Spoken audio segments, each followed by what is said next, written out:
The fight to fund much-needed health care for our 9/11 heroes continues in our capital. Federal and state lawmakers are pushing for the 9/11 Responder and Survivor Health Fund Correction Act of 2024. They say it would close a $3.6 billion funding gap in the World Trade Center health program. The bill would also update the funding formula to ensure first responders don't lose access to care. Without it, lawmakers believe program cuts could come as soon as 2028. Back here at home, the memorial wall at 9/11 Responders Remembered Park in Wisconsin is running out of space. But money raised at a recent benefit concert hopes to expand the wall so names can continue to be added as, unfortunately, more first responders pass away. These needs come as the accused mastermind and two accomplices behind the terrorist attacks agree to plead guilty to their roles.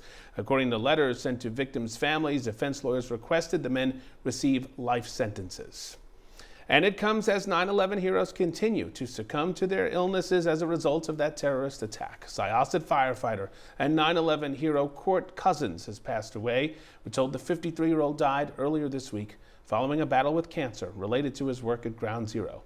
Cousins was a member of the Syosset Fire Department for 26 years. He leaves behind a wife and son.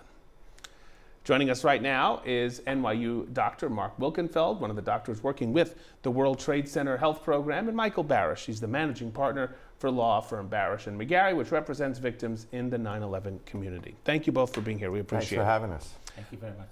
First, let's talk about what's happening in Washington. You were there on Capitol Hill, once again asking lawmakers to react and respond. Where do the talks stand right now? Well, first of all, I just want to say it's so heartbreaking that I have to go back to Washington with so many sick responders. Thank God for John Field, because he's our hero leading the charge. But also, this is a bipartisan bill.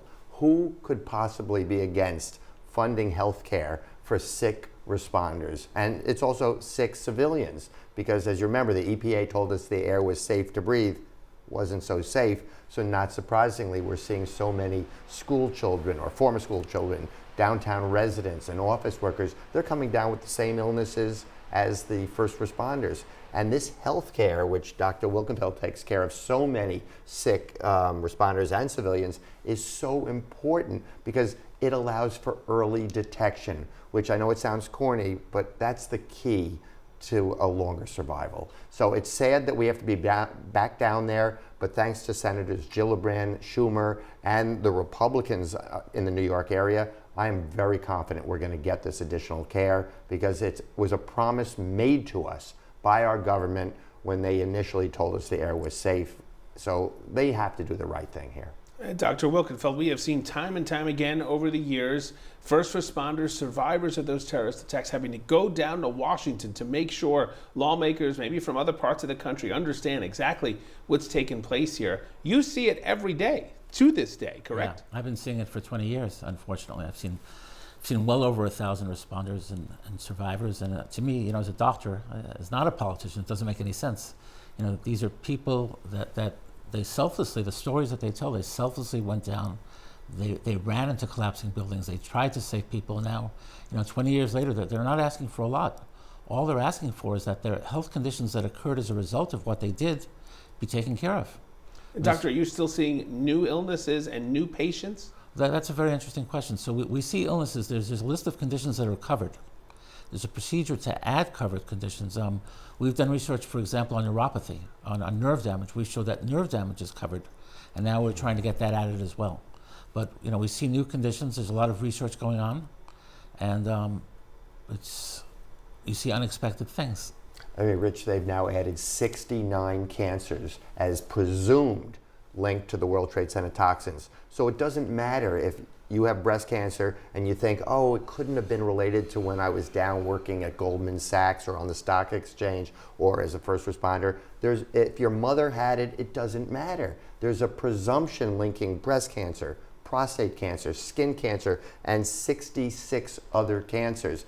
And don't feel guilty about taking away from firefighters and cops, because the Victim Compensation Fund, which awards compensation to people with certified illnesses, has been fully funded and extended until 2090, by the way. And I was also glad to hear you mention all over the country, because responders did come from all over the country, and cops, firefighters, and teachers who were in Lower Manhattan have moved all over the country. there's health care available to them as long as we don't run out of funding for the health care.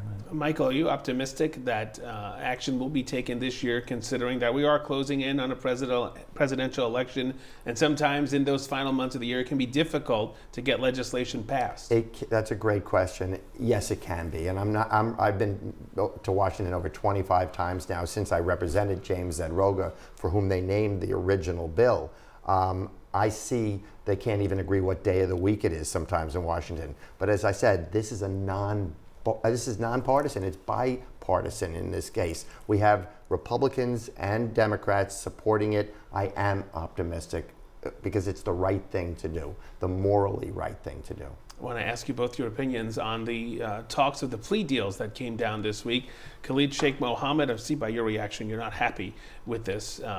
Tell us your thoughts on it. So not a day goes by, Rich, without two of my clients dying of 9/11 illnesses. 9/11 didn't end on 9/11. For the 9/11 community, we continue to get sick. We continue to die every single day. And when I say we, I'm a member of the community. I was just 2 blocks from ground zero, and I'm a prostate cancer and skin cancer survivor. So I was outraged. Look, I'm not generally in favor of the death penalty.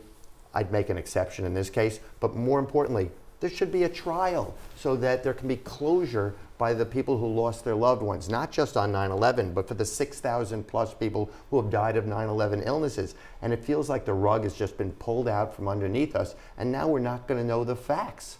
So it's not just so much as these people are going to have life in prison.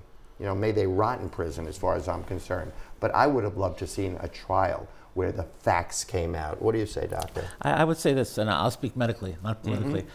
I would say it's traumatic for the families, and it's also traumatic for the survivors. I know that this time of year, I myself, who live downtown, very close, I lost a lot of friends. August comes, it's a very, very difficult time of year.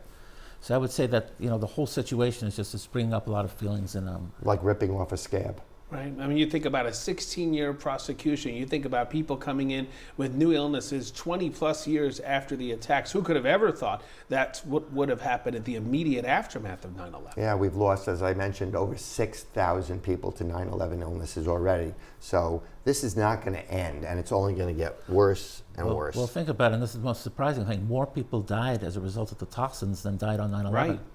And there's doctors, everybody, people say to me, is that still going on? Yeah, they do. 20 years later? I mean, if you're not in it, for Michael and I, this is our world. If you're not in it, you figure it's over. And, the bill is presumptive, and people don't understand this. You don't have to go to court and prove that your lung cancer came as a result of the exposure.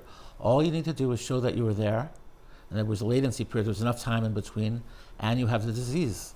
So there's no court fight. Yeah, the government actually did the right thing by passing the James Zadroga bill, which then added Pfeiffer and Alvarez's names to it.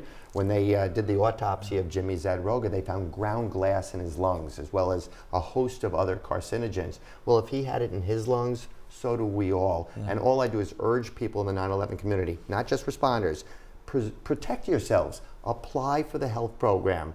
Apply to the victim fund. Don't leave it to your families to do it. Don't wait until you get that diagnosis that you've got a terminal illness. We have about a minute left. Do you believe that there are still people out there who were there on that day who have yet to reach out for help? Thousands. Yeah. Tens of thousands. Tens of thousands. Why do you think that is? Well, a lot of the people who live downtown think it's for the responders. Yes. A lot of people, they feel guilty. They say, I don't want to take money away from the firefighters. Or they don't realize it's a presumptive bill, that you don't have to prove the link, that there's a presumption that your cancer was caused.